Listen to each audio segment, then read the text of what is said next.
sweetheart, well, it's time to go home. Good night, sweetheart, well, it's time to go home. I hate to leave you, but I really must say, oh, good night, sweetheart, good night. An emergency call. An emergency call. Of all the dang blasted misuses. It was an emergency. Life or death equates to an emergency. Finding you trapped in the mud is not life and death. Says you. Did you see the look in the eyes of those pigs? They were out for blood. How'd you end up in that pig pen anyway? I'd rather not say. As long as I had to go all the way down there to rescue yous might as well fess up to the truth of the matter. Come on now, Zoville.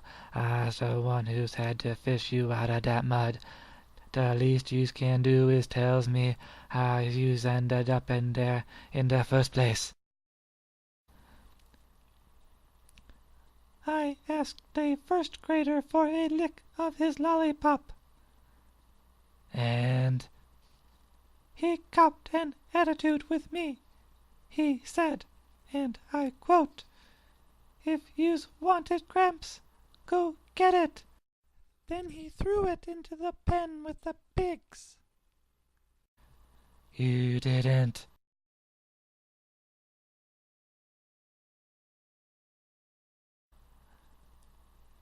That's a new low, even for you, Orville. Give me a break. I was hungry. So was them pigs, apparently. How was I supposed to know that their owner was going to let them out of their coop at that exact moment? I thought I'd just go in, get the lollipop, and get out. But as soon as I bent down to pick it up, I got it. You eat everything, you know that, Orville. You really do. Where's the lollipop? I shouldn't have asked. What? Say, what's going on over there? What on earth?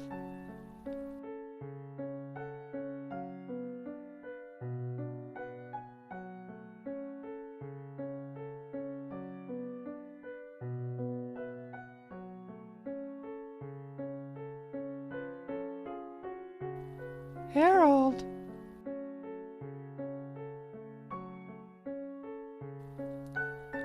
Good evening, Bunsen. Orville. It seems we have a visitor. You think?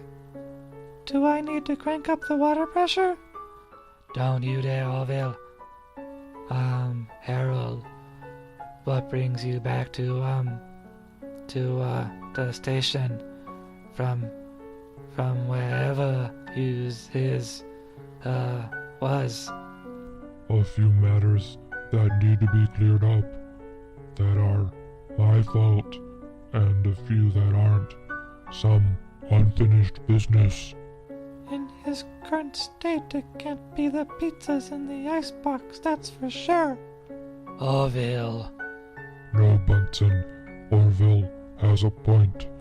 My life revolves too heavily around food, around eating. Gluttony is, in large part, why I am here, why I am where I was, why my life ended the way it did, why I need to talk to you now. Yes, about that, Uncle Harold. Your death was something of a mystery. It wasn't supposed to be, but yes, I know it is now. Unfortunate, especially for you, Orville. Me? How so? Because the same demons that plagued me at the end, plagued you at the same time, are plaguing you now. The demon of my dreams. Nightmares. She's one of them, yes. You know of her? Only that she exists. She torments you with your greatest weakness, as she tormented me to my death with mine. Her desire for you is the same end as mine. She wants to kill me. No, Orville. Then what? She wants to separate you from God forever. You see, Orville, Harold wasn't killed. He wasn't murdered. The setup, we had it wrong all along. The frame-up. That part was right. Someone was here. Someone did alter the scene. But not how we thought. Not for the reasons we thought. Harold was already dead when that person got here. But how's that possible, Jack? Unless Uncle Harold... Uncle Harold, you mean you? Yes, Bunsen, I took my own life. But why? I think I know. That demon, if you aren't strong enough, she'll torment you until you're half crazy, wanting something or someone, then knowing it's not good for you. You'll be split in two with thoughts going both ways, until you'll do anything to silence them. I guess you did go for anything, didn't you, Harold? Yes, unfortunately I did. So, Uncle Harold, where does, that leave you now? You mean where does my soul reside when I'm not here? Yes, sir. If it's not too personal a question. Not at all. That's part of why I'm here, to answer that question. Before I do, let me just say that, in life, as our Savior once stated, you cannot serve God and mammon. You know what mammon is, don't you, Bunsen? Yes, sir. That just means earthly things. Desires of the flesh. From Matthew, lay not up for yourselves treasures upon earth, where moth and rust doth corrupt, and where thieves break through and steal. But lay up for yourselves treasures in heaven, where neither moth nor rust doth corrupt, and where thieves do not break through nor steal. For where your treasure is, there will your heart be also. The light of the body is the eye. If therefore thine eye be single, thy whole body shall be full of light. But if thine eye be evil, thy whole body shall be full of darkness. If therefore the light that is in thee be darkness, how great is that darkness? No man can serve two masters, for either he will hate the one and love the other, or else he will hold to the one and despise the other. Ye cannot serve God and mammon.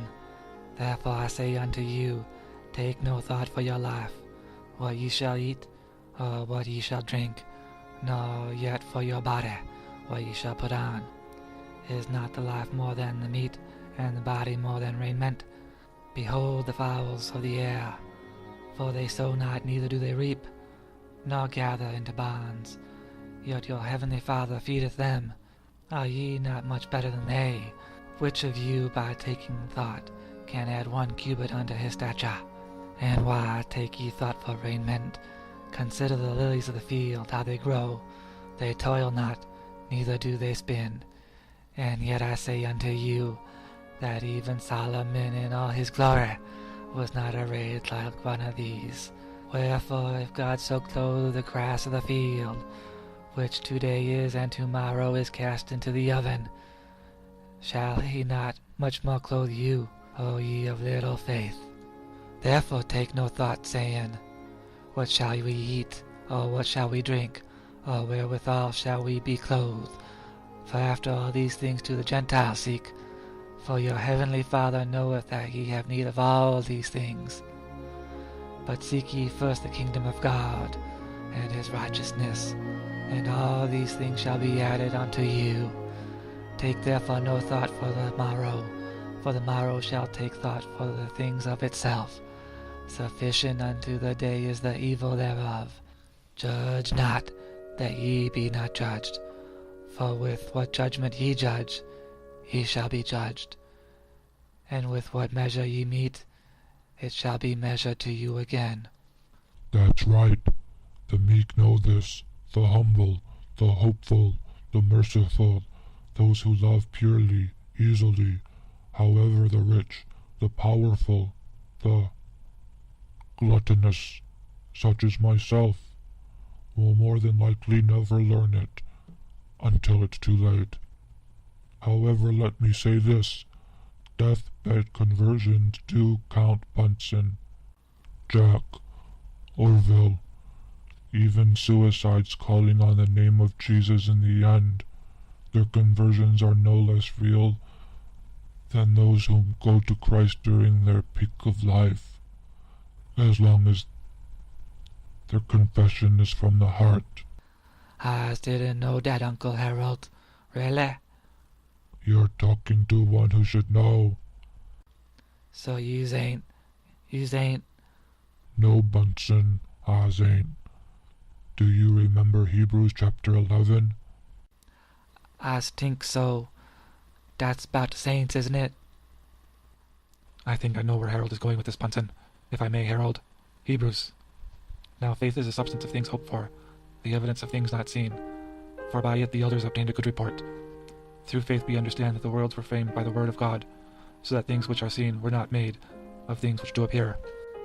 By faith Abel offered unto God a more excellent sacrifice than Cain, by which he obtained witness that he was righteous, God testifying of his gifts, and by if he being dead yet speaketh.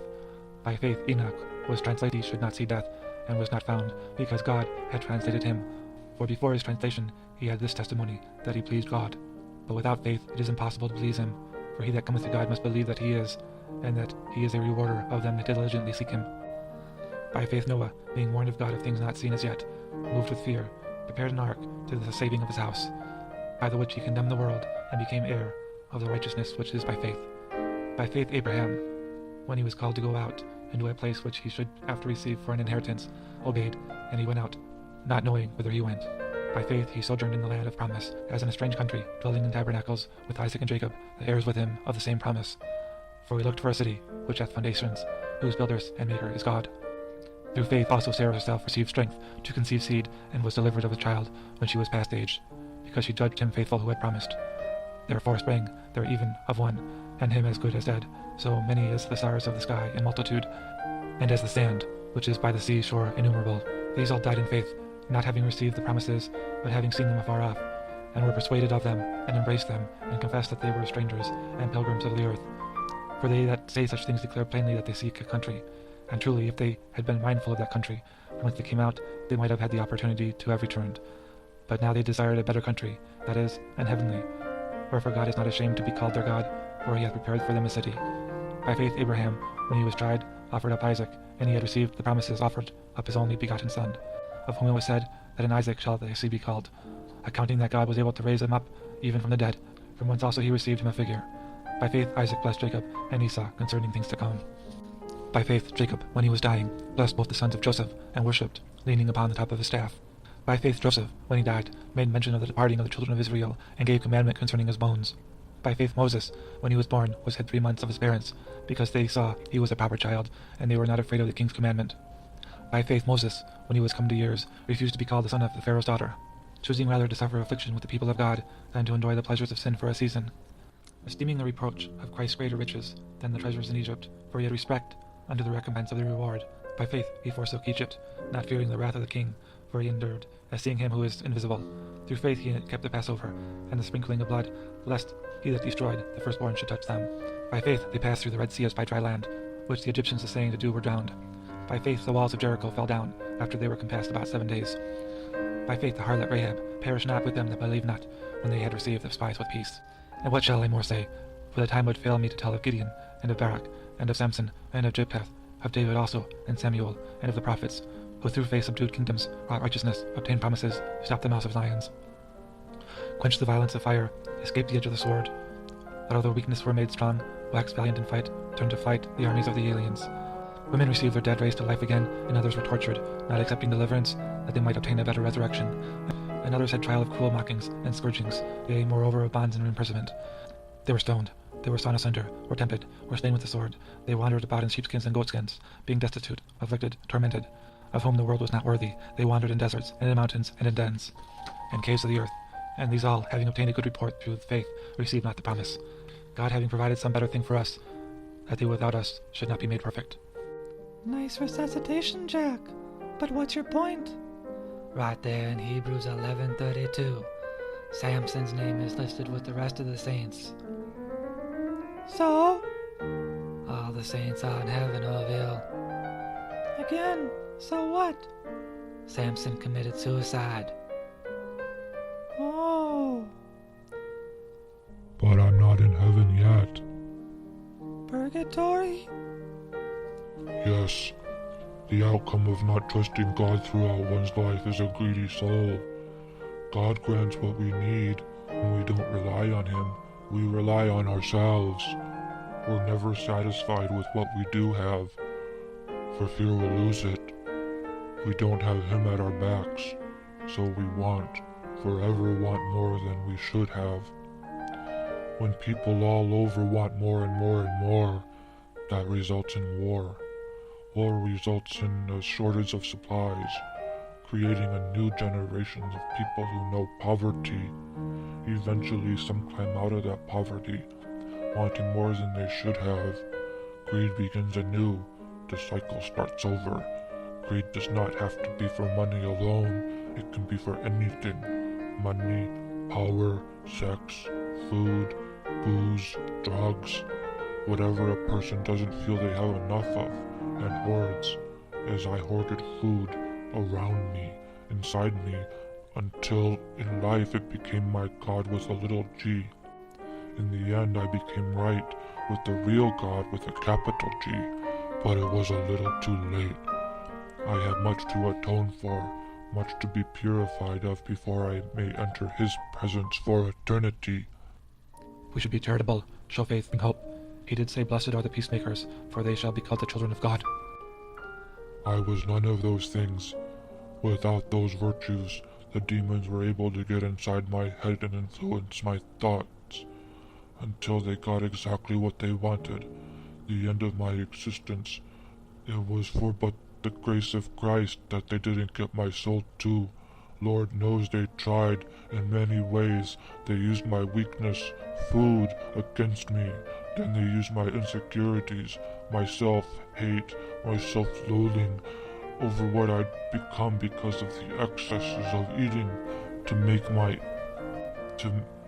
end my life, which is what they want to do to you, Orville. Demons deal with ideas. God deals with the essence of the soul, the heart. What, Benson?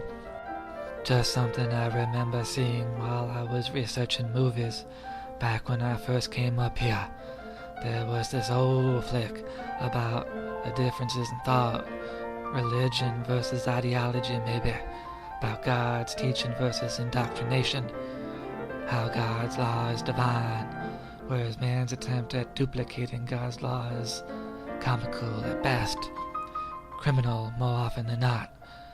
It was made during the time when communism was trying to take over Christianity.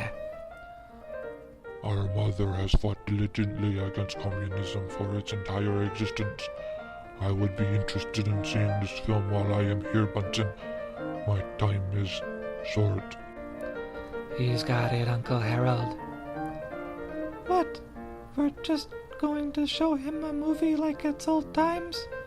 Have you got any better ideas? It's not like I can just throw him off the station now, is it? It's not like you could have thrown him off the station before. That's how we got in this mess in the first place. Computer, cue the red trap and begin play immediately. Honestly, Orville, honestly.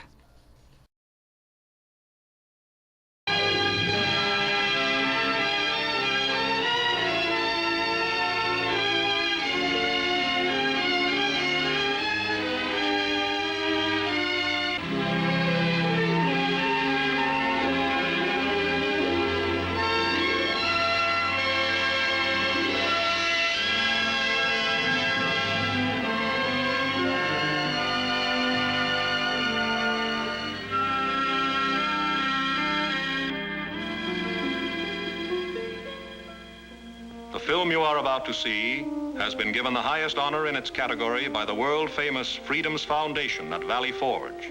This coveted award carries the following citation: for outstanding achievement in bringing about a better understanding of the American way of life.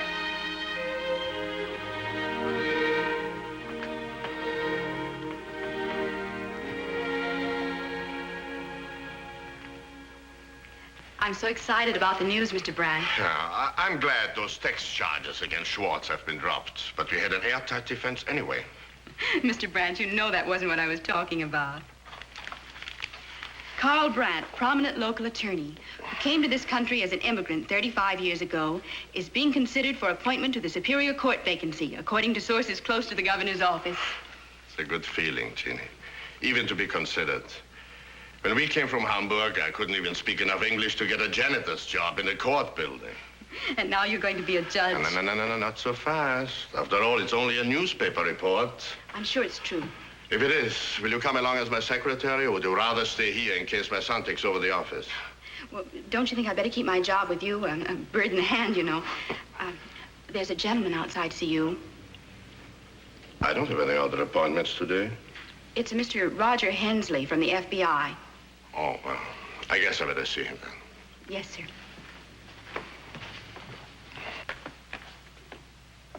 Come in, Mr. Hensley. Thank you. Mr. Brandt? What can I do for you, Mr. Hensley? It's about your son, Paul. What about Paul? Well, I'm afraid he's heading for serious trouble, Mr. Brandt. Trouble? We've learned that he's becoming involved with the communist movement on the campus. Paul? He talks wild sometimes, but that's just part of growing up. Well, I'm afraid he's doing more than talking, sir. He's associating with known communists, even attends their meetings. The front meetings, that is. We know that they're getting ready to recruit him any day now. You're sure about this? We're sure.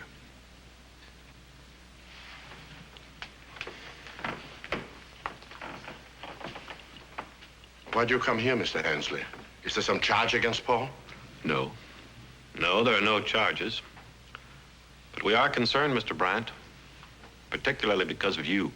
Because of me? The commies would love to snare the son of a Superior Court judge.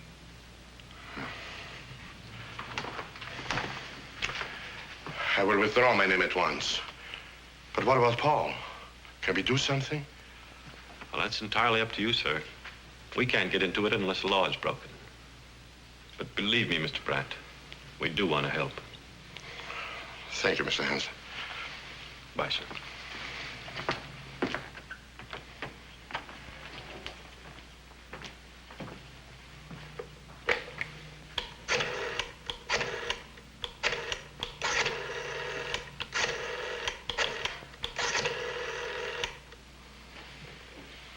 Hello? Is Paul Brandt around? Will you please ask him to call his father, either at the office or at home? Thank you.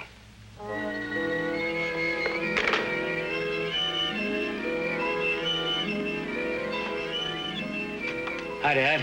What's up? What time are you through with classes today? Oh, about 3. Why? Will you please come up to my office as soon as you're through? I can't this afternoon, Dad. I've got other plans. You will have to change your plans. I've got to talk to you. All right. I'll be there. Yeah. Goodbye.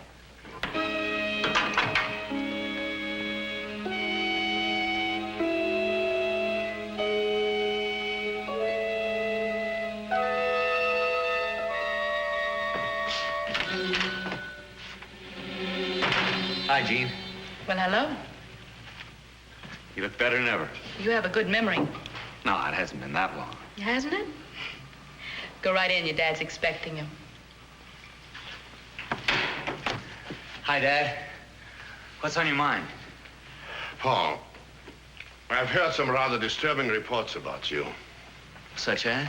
Such as the fact that you're spending so much time with people who are nothing but communists. Well, nothing but communists. Well, maybe there's nothing but communism for people who aren't afraid to think. Look, Dad, if you want to find out how I stand on anything, just ask me.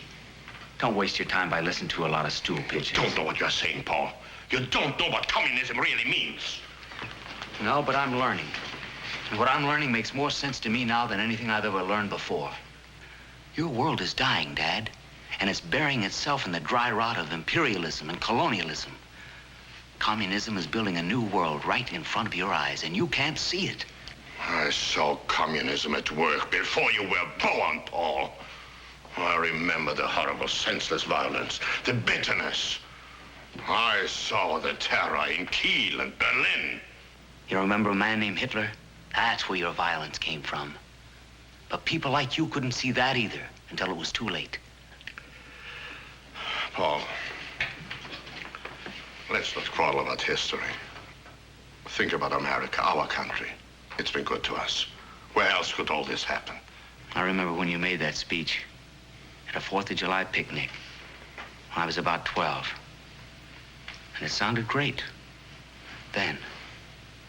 But somehow you flag wavers never get around to mentioning wars and depression, big business government, bigotry, Middle Eastern oil, the China lobby. What's the matter? Don't you read between the headlines?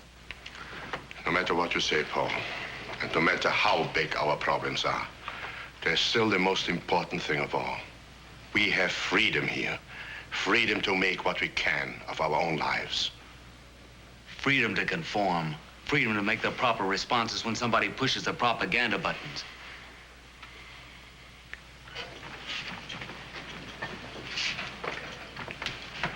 How about your own future? You can't make a living with wild talk like this. In June, you graduate from law school. Aren't you coming into my office then? It wouldn't work, Dad.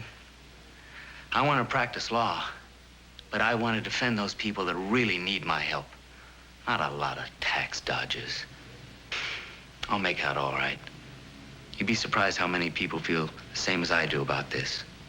We're just not buying the red baiting line anymore. That's what happens to the people in Russia and China. Rat baiting.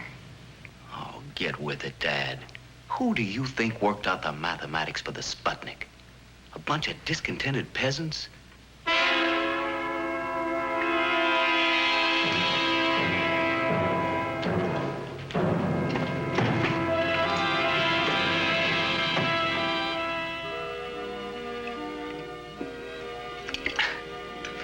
I really stumped poor Dad with that line about mathematics for Sputniks. He couldn't think of a thing to say. I'm so proud of you, Paul. Well, thanks, Sandra. I just tried to think of some of the things I learned from you. Sandra, I really do appreciate all this trouble you've taken. What makes you think it's been trouble? Without meaning to be presumptuous, I feel obligated to write you concerning the press reports that you're considering my name, along with others, for appointment to the Superior Court vacancy. If this is the case, I am very grateful. But unfortunately, certain circumstances beyond my control would make it impossible for me to accept such an appointment. I thought it best to notify you of this situation and sincerely hope that you will not misunderstand the intent of this letter. Is something wrong, Mr. Brand? Is there anything I can do? No, thanks, Jeannie. Just end this letter with the usual best wishes, etc. Yes, sir. Jeannie, Yes, sir. maybe you can help. I don't want to sound personal, but when you left school and came to work here, you and Paul used to get out together quite a bit. Well, that's right, but I don't exactly know what happened. Paul just stopped calling me. I know what happened. He got involved with the communist group at school. Oh, I'm sorry. So sorry, Mr. Brand. I don't want to involve you in this, but it doesn't do any good for me to talk to Paul. I always seem to say the wrong things, and he twists my words back at me. I'd like to help, but I don't know what I can do. He certainly wouldn't listen to me. Do you know anybody at the university who could talk to him? Well, we used to listen to Pastor Bob Myers. He's a student pastor at the university. Paul seemed to like him a lot, but now I don't know. It's worth a chance. I'll see him this afternoon. Thank you, Ginny. All right, Mr. Brand.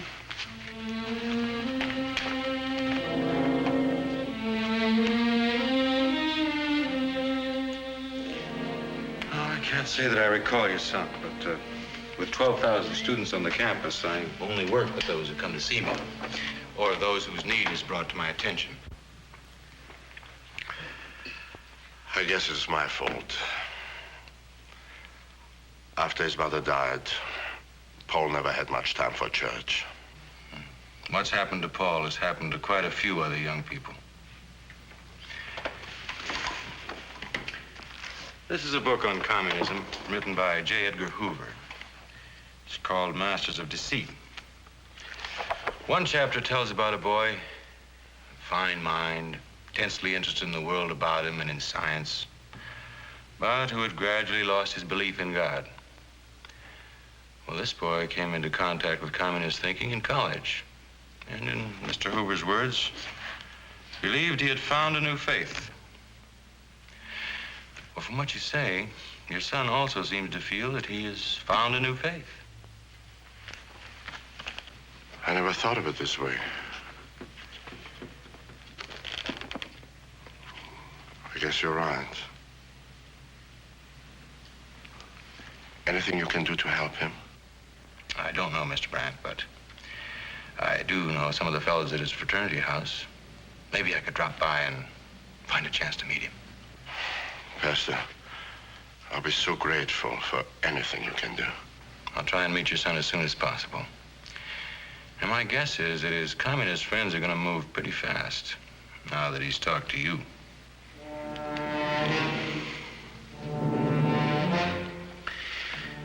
Yeah, that was an interesting meeting. Glad I was invited.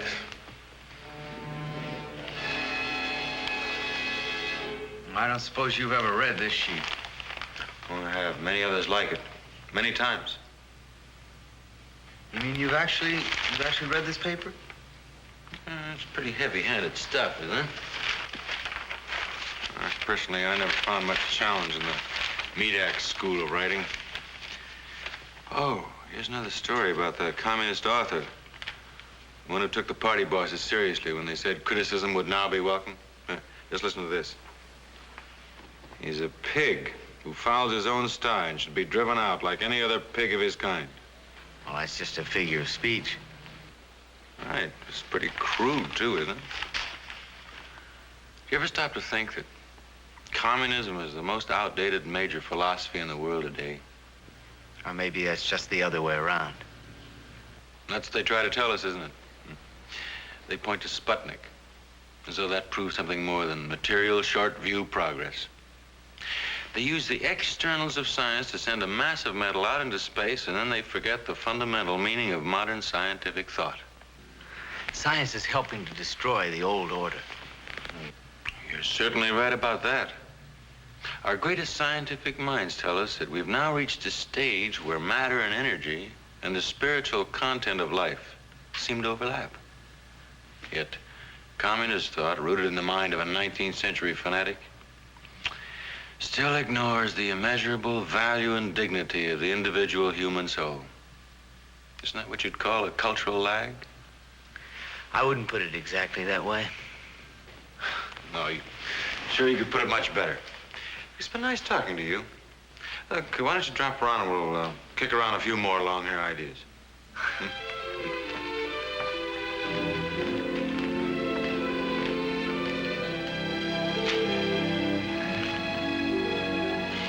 I've discussed our young friend with the section. Do they think we should recruit him? Not so fast. You've got to take him in all right. But the section thinks he ought to commit himself first. Well, how can we do that? That's your job, baby. Well, how?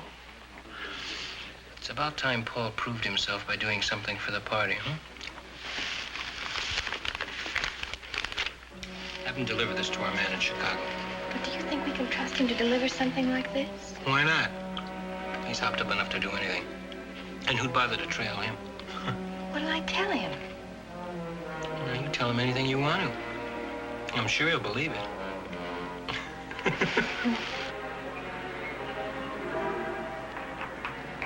Paul, I'm so glad I reached you. Hi, Sandra, what's up? It was something just wonderful. Well, sit down and fire away. I finally convinced the leaders of the club that you should be one of us. Even Ron? Oh, well, it was Ron who insisted you could be trusted. Well, what do you know? Here, now, you put this in your pocket. What am I supposed to do with it? We hope that you'll deliver it to friends in Chicago. What's in it? Oh, just confidential records, dues, and things like that. We don't like to send them through the mail because, well, so many of our people are being watched these days. Well, is it all right if I deliver this tomorrow afternoon? I have tests all tomorrow morning. Tomorrow afternoon would be just fine. Oh, Paul, isn't it wonderful to be working together in something we both believe in? Yeah. You sure he was convinced? Oh, he was convinced quite thoroughly. Well, he's late reporting back. Well, this time of day, you know, traffic in and out of Chicago is very heavy.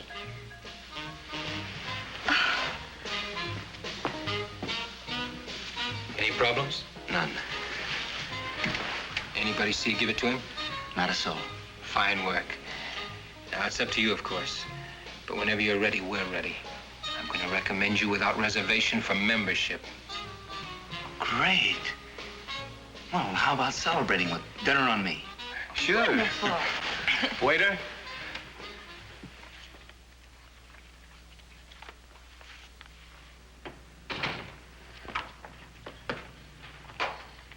I'm sorry to disturb you, Mr. Brand. That's all right, Jeannie. I wasn't accomplishing much anyway. I was wondering, have you heard from Pastor Bob? Yes, he spoke with Paul at the Fred house the other night, but he said it was just breaking the ice. Are you going to be in court all afternoon? I don't know why. Well, I hope you won't mind, but I called Paul this morning. He doesn't like the idea much, but he's coming over this afternoon. I told him that there was something I had to talk with him about and that you'd be away in court. It was a fine thing for you to do, Jeannie. A very fine and difficult thing. But what are you going to say? Just let me try, Mr. Brand. You're a wonderful girl, Jeannie. I only hope Paul will realize it before it is too late.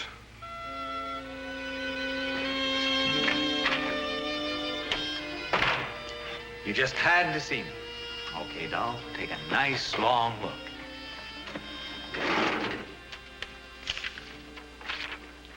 I don't know how your father would feel about my showing you this, but I thought you should know about it. Governor. Dad shouldn't have written this. He's worked for years for that appointment. He felt he had no other choice since the FBI came to see him about you. The FBI? Oh,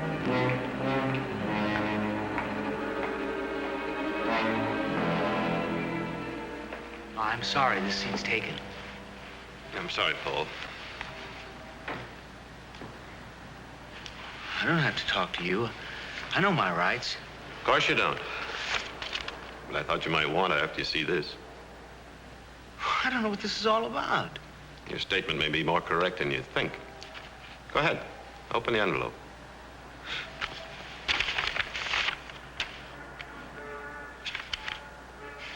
This means nothing to me. The university's physics lab has for several years had a missile research contract from Army Ordnance. Lately, papers have been disappearing.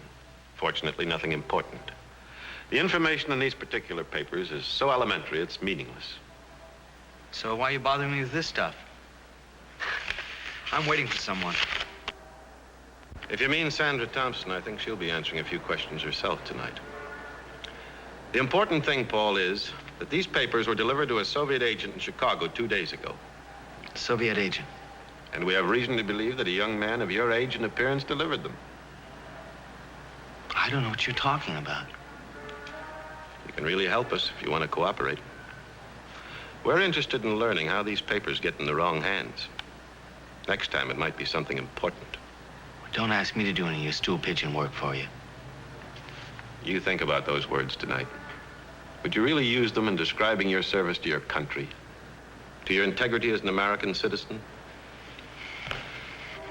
We're just as interested in helping the innocent and the misguided as finding the guilty. You remember that.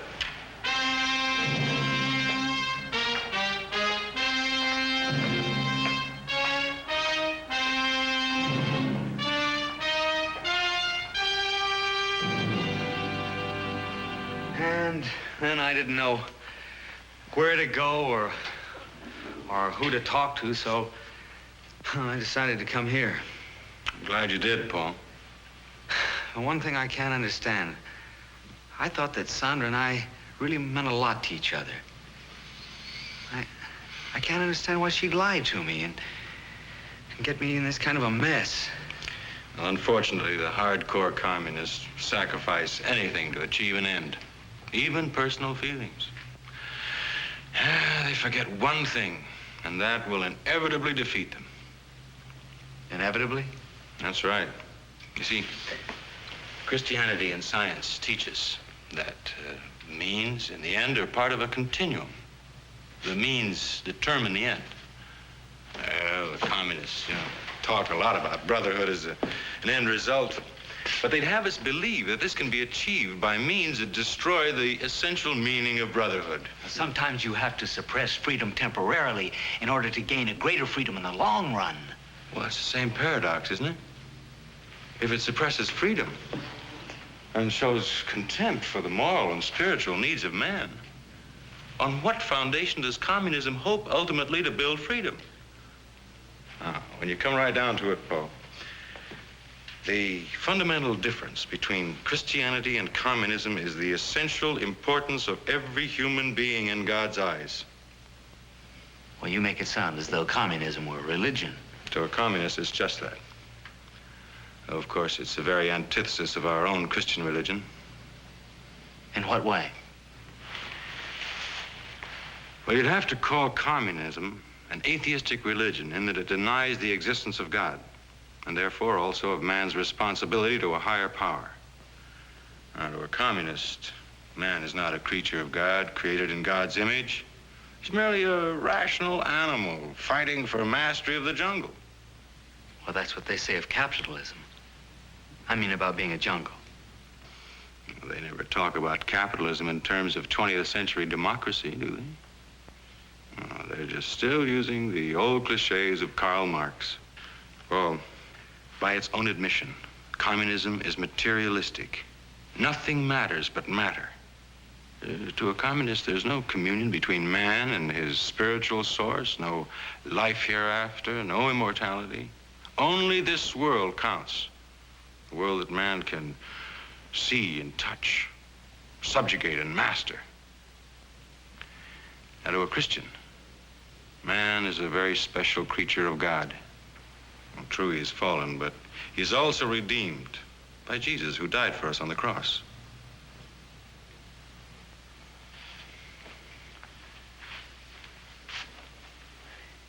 Well, you're not denying that there's a material side to our lives. Of course not. But as a child of God, the Christian lives in daily contact with the Father in a relationship of love. Now, he works to make this relationship meaningful in terms of the material world in which he lives. But his highest values are not material. They are the spiritual values of humility and mercy, love and truth, honor and integrity. Fundamentally, Paul, the Christian's horizons extend beyond this world. He knows that he's been redeemed by Christ for eternity, for a life with God through the endless ages. You've had quite a lot for one day, haven't you? Why not sleep on it? Tomorrow we'll kick it around again. Oh, now, well, what do I do about this FBI mess I'm in? Oh, well, that's a little out of my line, but if I were you, I wouldn't be afraid to go and talk to them. You might talk to a good lawyer, too, if you happen to know one. I've known a good lawyer all my life.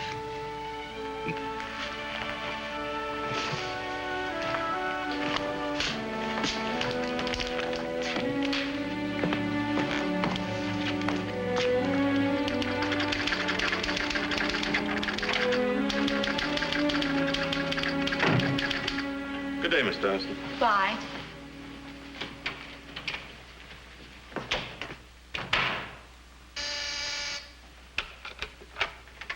Yes, sir?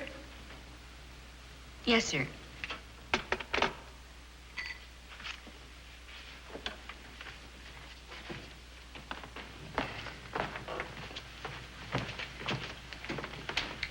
You didn't have to bring your notebook, Jeannie. But on second thought, maybe it is good you did. Perhaps Paul would like to dictate a letter. I'll be right back.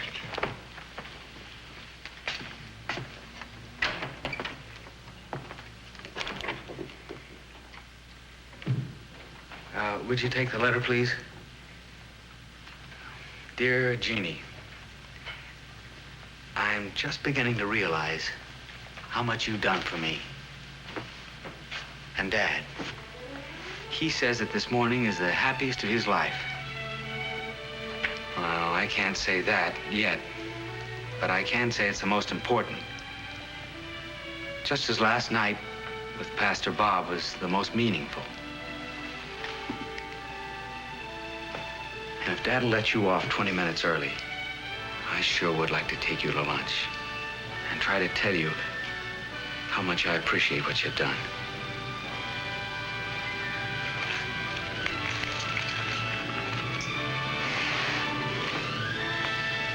It's a date. Thanks, Jeannie.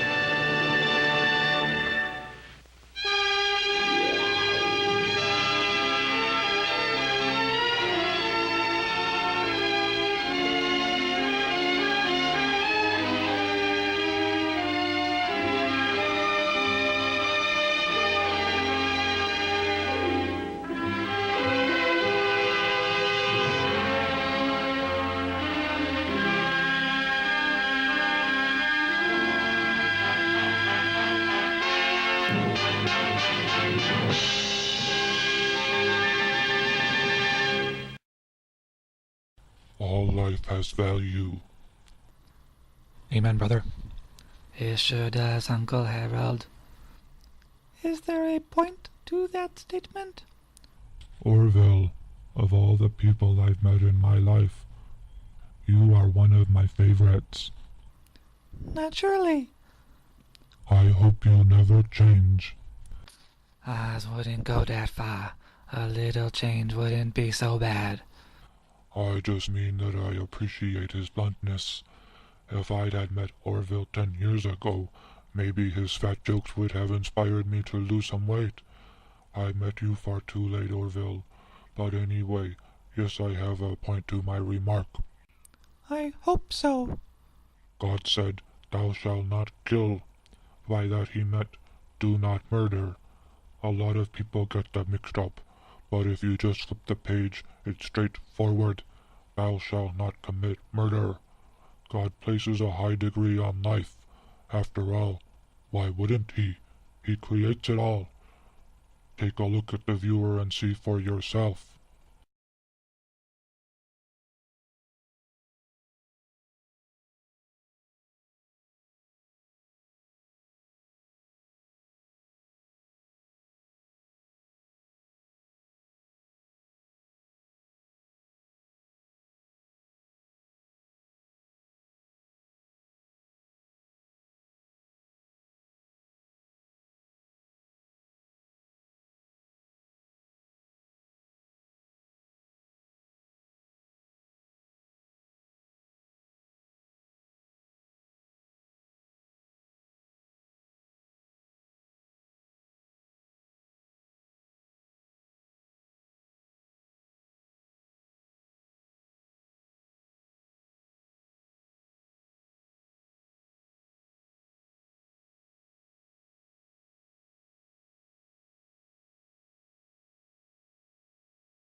Jesus then said in John, And if I go and prepare a place for you, I will come again, and receive you unto myself, that where I am, there ye may be also. And whither I go ye know, and the way ye know. Thomas saith unto him, Lord, we know not whither thou goest, and how can we know the way? Jesus saith unto him, I am the way, the truth, and the life. No man cometh unto the Father, but by me. I always felt that this was best symbolized by the wording in Ruth. And Ruth said, Entreat me not to leave thee, or to return from following after thee. For whither thou goest I will go, and where thou lodgest I will lodge. Thy people shall be my people, and thy God my God. Where thou diest will I die, and there will I be buried. The Lord do so to me, and more also, if aught but death part thee and me. Jesus, the Father, the Holy Spirit, the Trinity, wants all of us with him in heaven forever. Jesus said so. He's preparing a place for all of us together. But if we live wrong, fellas, we've got to face the music, one way or another, like I am now, or like others who totally reject him. Surely there are those who go straight to heaven. Of course there are, Bunsen, of course there are. Nuns and priests and choir boys and the like, I bet. Or your next door neighbor, the person down the street, your garbage man, your local librarian, or the person who delivers your newspaper. Only God knows the condition of each person's soul. Whither thou goest, may we all end up there, together. I've just found a new film about Ruth. Really? Yeah. She's always been your favorite, hasn't she, Bunsen? Well, I don't know. Please, he recites the book from memory every chance he gets. I know you're dying to play the movie for us, so just go ahead and show it. Orville. What? I hope you never change. In the yesteryears of centuries ago, in a small portion of this vast world of ours, there lived a people called the children of Israel. From them came certain men and women through whom God revealed himself to all mankind. One of these was Ruth, a faithful woman.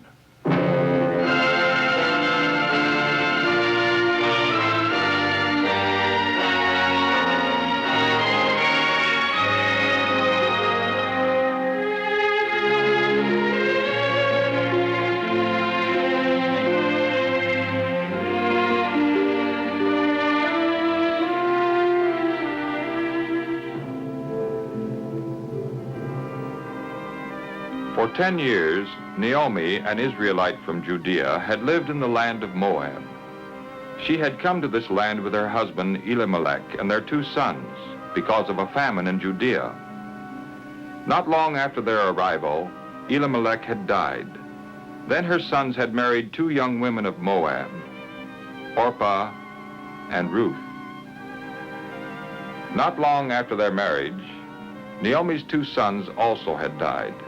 And now she was preparing to return to Judea because she had heard that the Lord was again giving her people plenty of food, and she wanted to be back in her homeland. Ruth and Orpah planned to go along with Naomi, for both girls loved their mother-in-law. She had always been kind to them and had taught them to worship the true God instead of the idols of the Moabites. So the 3 of them got ready for the journey to Bethlehem.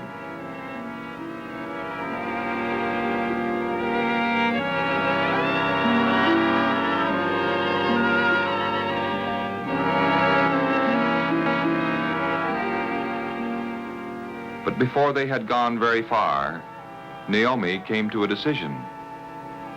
Why should her daughters-in-law leave their own country? Perhaps the people in Bethlehem would not welcome them, being widows and foreigners. And so Naomi spoke to them. Please go back, both of you, to your own homes. And may the Lord be kind to you as you were to the dead and to me. And may he give each of you a good home. No. We're going with you to your people.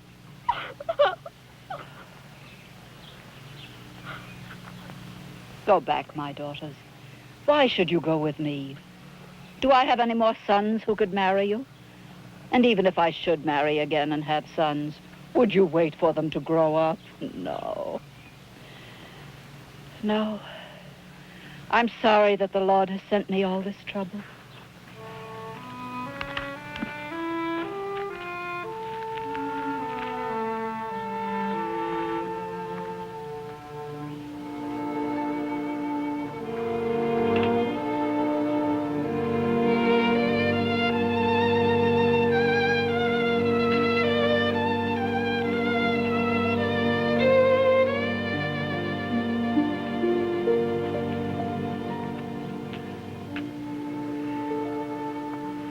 Your sister-in-law is going back to her people.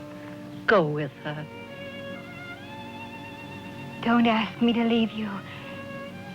Wherever you go, I want to go.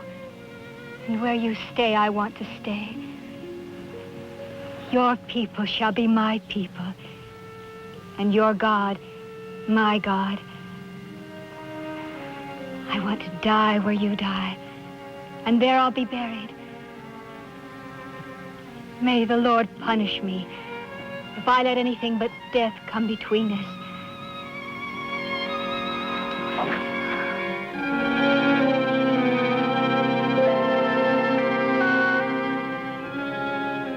When Naomi realized how deeply Ruth loved her, she thanked God for having given her such a loyal daughter to help make up for the loss of her husband and 2 sons. So Ruth and Naomi continued on their journey. When the women came to the land of Canaan, Naomi was glad to be back in her homeland again.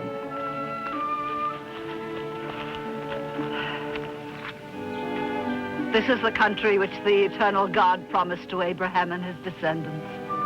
It's now my country, too.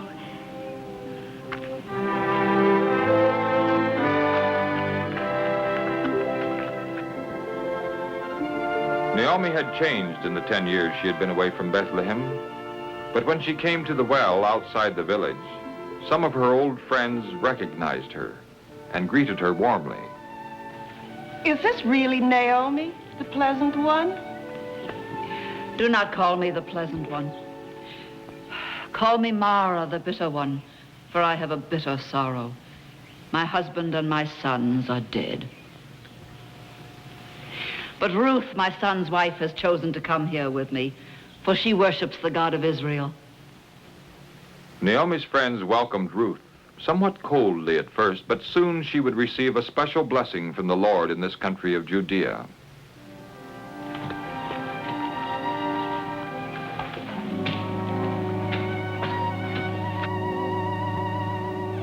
In order to find food for herself and Naomi, Ruth went out to the barley fields. For in those days, it was the custom of Hebrew landowners to leave some stalks of grain for the poor people to gather. Now the field where Ruth gathered grain was one belonging to a man named Boaz. And when he came out to his field and saw her there, he asked his overseer about her. Who is this young woman? She's the one who came back with Naomi from Moab.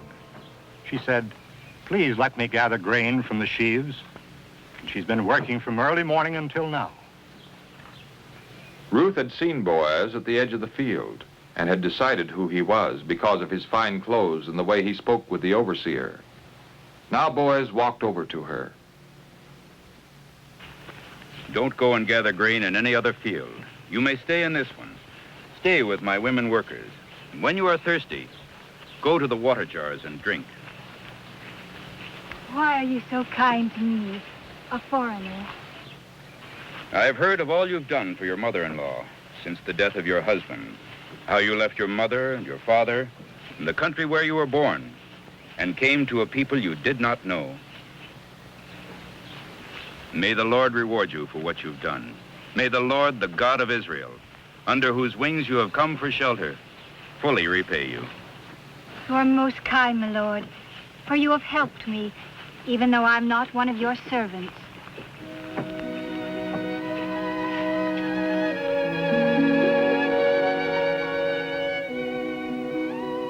From the moment of her meeting with Boaz, Ruth was treated with great kindness. At noon, she was invited to sit with the workers and was given all the food she wanted. And Boaz even gave orders to his workers to pull out some stalks from the bundles so that there would be plenty of barley for Ruth to gather. By the end of the day, she had gathered almost a bushel of grain, enough food for many days. That evening, when Ruth came home, she told Naomi all that had happened, how the owner of the field had been kind to her. And when Naomi heard that it was Boaz, she was very pleased. Oh, may the Lord bless Boaz for his kindness. The man is a close relative who may help us. Oh, then he also said to me, "You may stay near my servants until they have harvested all my grain." It is well, my daughter. So Naomi encouraged Ruth to go to the fields belonging to Boaz. Ruth faithfully worked in the fields every day, and every evening she brought home a good supply of grain to her mother-in-law. At the end of the harvest season, Naomi's thoughts turned to the future of her loyal, unselfish daughter-in-law. My daughter, should I not try to find a good home for you? Is not Boaz, with whose servants you have been working, a relative? Tonight he threshes barley on the threshing floor. Wash and anoint yourself and put on your best clothes and go down to the threshing floor and see Boaz. From the kindness that Boaz had shown to Ruth, Naomi knew that he respected and admired her. Now Naomi felt that the time had come for Ruth to tell him that he was a close relative. For according to the Hebrew law, the closest male relative was to take care of the widows.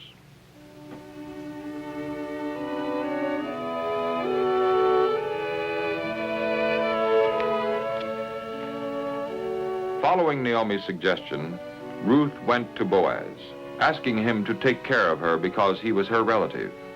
And Boaz was quick to answer her. Have no fear. I'll do all that you ask, for everyone knows you're a good woman. It's true, I am a close relative. But there's a relative who's closer than I. If he will help you, well, let him do it. But if he isn't willing, then as the Lord lives, I will gladly do it with my whole heart. In this way, Boaz promised Ruth that if the man who was her closest relative would not marry her, he wanted her to be his wife.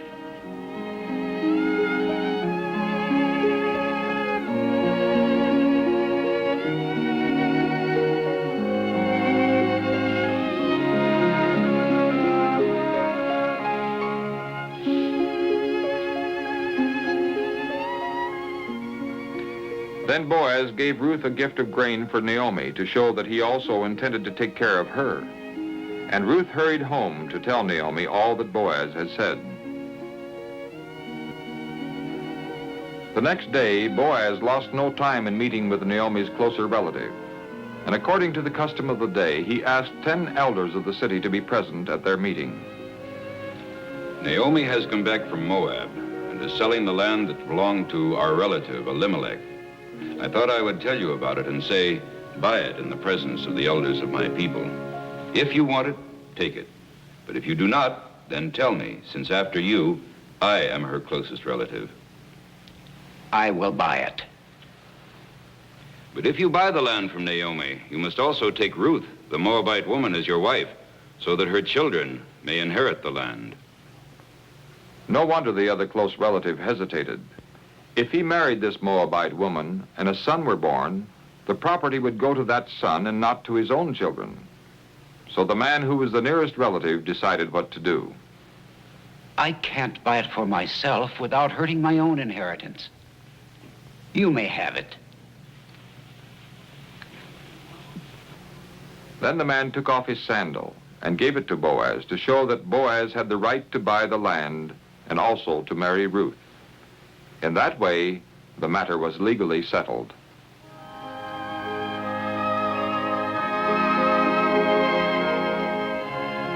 So Boaz married Ruth and also took Naomi into his home.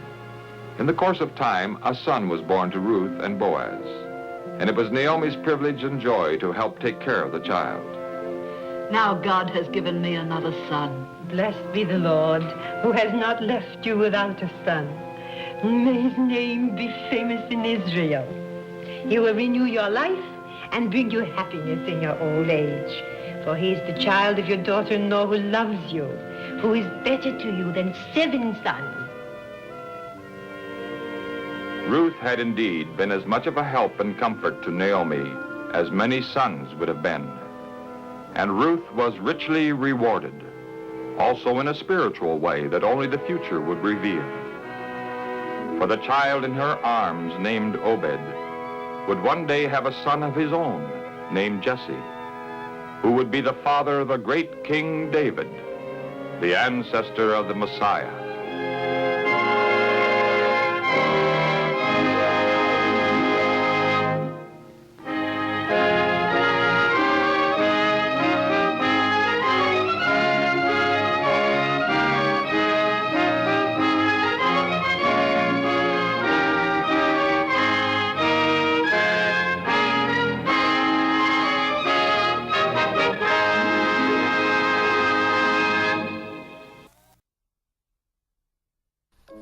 Harold? Yes, Orville? I must know something. It's important. Something your mortal remains. We found dead animal hair in your hand. At first we thought it was from the overseer, but it obviously was a frame-up. If you committed suicide, why did someone go to the trouble of placing anything in your hands at all? That's something I'd like to know myself. I don't know a great deal about what happened to my body after I departed. I'll tell you what I've been made aware of. After my death, someone entered the room. Someone living, not one of the demons. Someone, I don't know who. She works along with the demons though, that much I'm sure of. She came to claim my soul, or its energy or something. The fur was part of her enchantment, but something went wrong. She was late. It didn't work. I was gone. So she left the fur, created, disturbed the scene, made it look like a murder, to hide her presence, to confuse you. I must be going. It's time. Goodbye, my friends. God bless you all.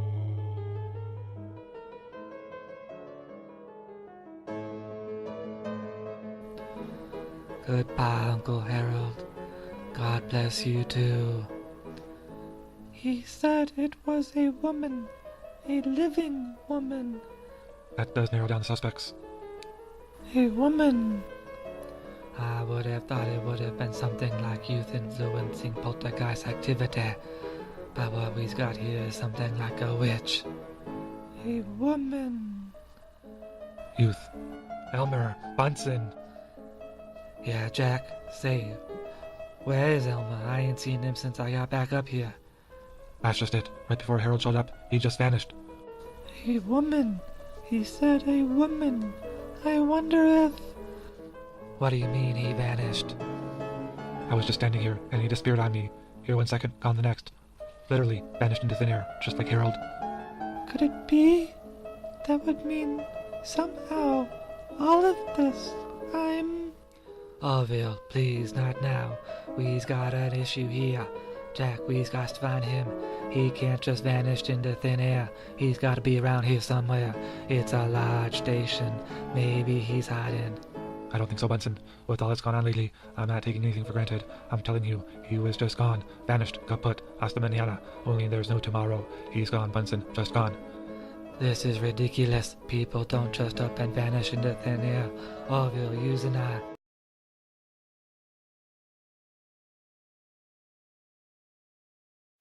Orville?